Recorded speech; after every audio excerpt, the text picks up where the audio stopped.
Le jour se lève tranquillement sur Port-Olona.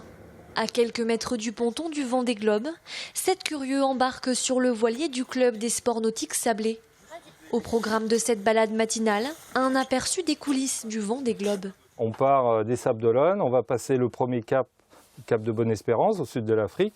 Ensuite, le cap Lewin, au sud de l'Australie. On fait le tour de l'Antarctique et on passe le fameux cap Horn et on remonte l'Atlantique. Bien sûr, en quelques heures, le voyage autour du monde sera surtout imaginaire, mais pas de temps à perdre. Chaque équipier à bord doit participer au maniement du bateau. Je suis très attentif là, à ma conduite. Alors, on apprend un peu de vocabulaire sur les voiles et tout, les accessoires du bateau. Et je me déconcentre là.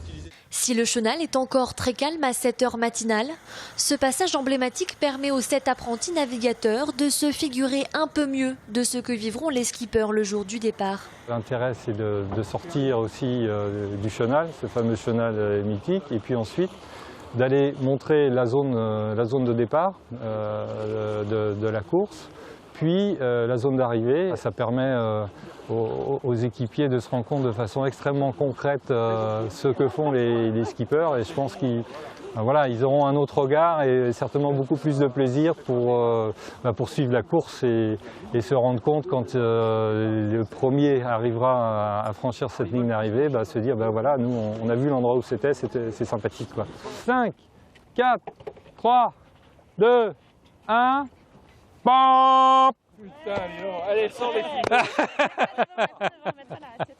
C'est un petit peu d'émotion quand même, hein. On s'imagine ce qu'ils peuvent vivre quand ils passent une d'arrivée. Bon, on n'a pas tous les bateaux autour, ni les fusées, tout ça, mais ouais, c'est super de vivre ça. Ouais. C'est incroyable, je voulais absolument faire ça. On a passé une matinée excellente.